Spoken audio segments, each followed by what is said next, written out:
The tree of life is the central image or paradigm in Kabbalah.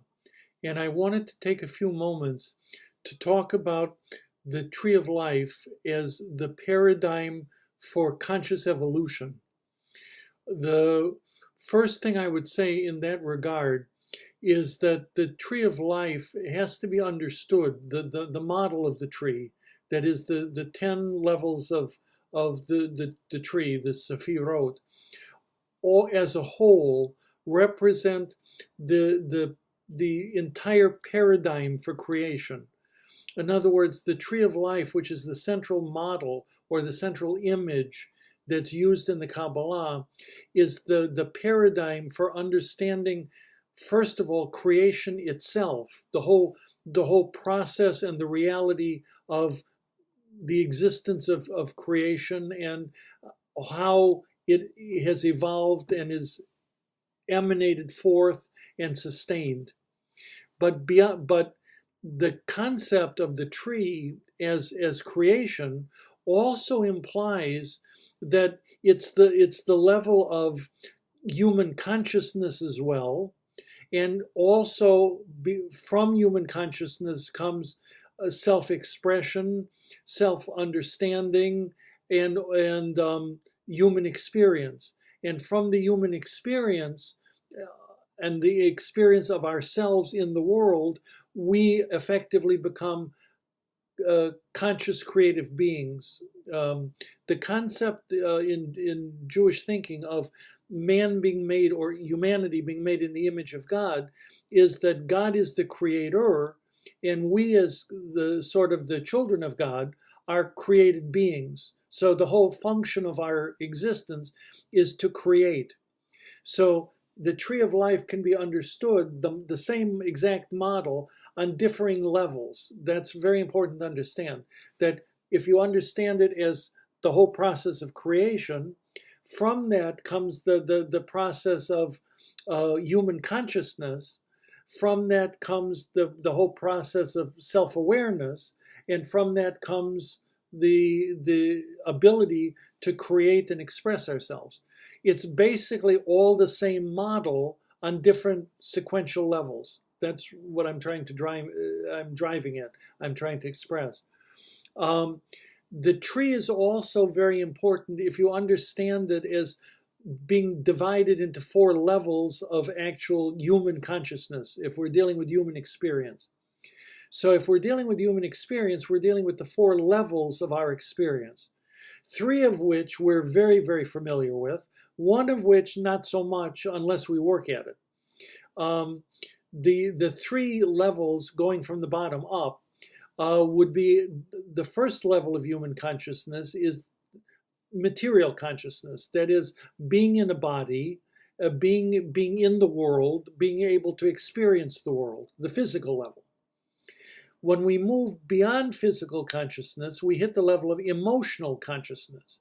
That's the realm of our feelings, our emotions, our sensations, how we react to the world, and how we're impacted by the world.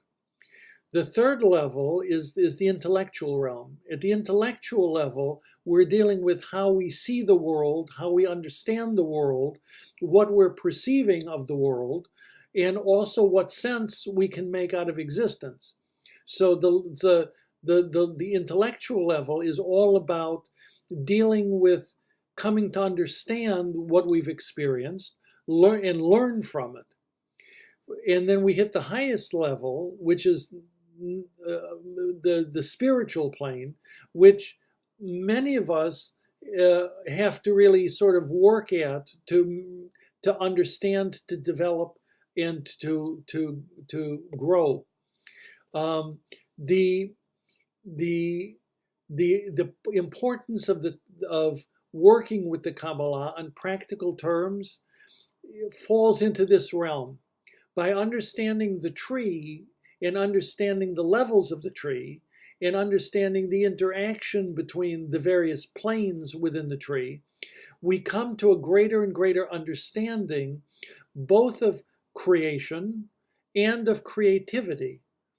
And through that, we learn more about ourselves and about our function in the world and about our life purpose in the world. So there is a great deal of practical value in understanding the Kabbalistic view of the universe and of life and of consciousness, which is all embodied in the whole model of the tree of life, the central paradigm or model that's used of consciousness and being within the Kabbalah. So if you're working with it, then two things basically happen. Well, three actually. One, you become more and more involved in understanding the dynamics of what's going on the four levels of consciousness and the relationship between the various levels. Nothing happens in a vacuum, and nothing happens independently of itself.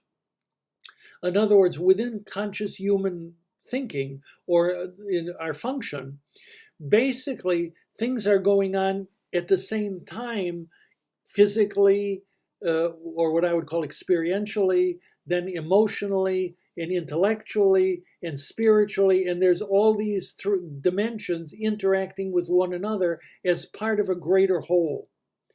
We usually, to one extent or another, get focused on one or two of the levels, on physical experience in life, and sometimes that's dealt with from an emotional center, and sometimes it's dealt with from an intellectual center, but they're all interacting with one another. What people have more difficulty accessing is what's going on the spiritual plane, because the spiritual plane transcends the other three and is also the source of the other three.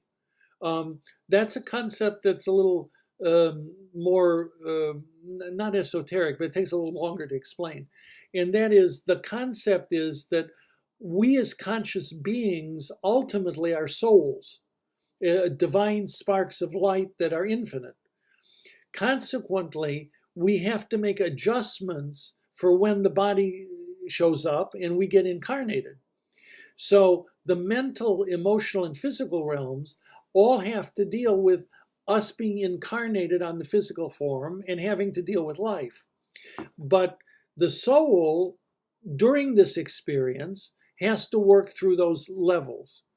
But the soul exists before we ever show up here and after we leave here. So it is a whole different dimension of our being. It's our ultimate being as opposed to our relative being, which is our life here on earth. So the effects of studying the Kabbalah or approaching Kabbalah from a practical psycho-emotional and spiritual standpoint allows us to do something that's very difficult to do only if we're stuck dealing with the emotional and the mental. And that is, get to see the entire picture, get to see, in a sense, what's going on behind the curtain, what's going on a vast level, what kind of connections are taking place within time in our lives and also beyond time in the soul's experience. So one of the things that studying the Kabbalah does on a practical level, if you can approach it in a balanced fashion, both understanding this theoretically and also being able to apply it practically, this is a very important juxtaposition, an important connection that makes spiritual evolution a great deal more available and more successful, actually. So the whole concept is that by working with the principles of Kabbalah, you can begin to see higher dimensions of what's going on, as well as deeper dimensions that are hidden from our view normally of what's actually going on, what's transpiring in our life, why we're having this experience as opposed to that experience. So you could see that in spiritual development and spiritual evolution, as well as in terms of practical problem solving, so to speak, in life, there's an enormous value to dealing with this on um, a I guess I should say esoteric level as well as exoteric level. And that is, I'm using Kabbalah, or one can easily use Kabbalah if you really study it and apply it, both on the spiritual plane and also the practical plane in an integrated manner. And that leads to a great deal of self-awareness, a great deal of personal growth, a great deal of transformation, and ultimately a great deal of wisdom. So if you feel that it would be interesting to talk to me, or to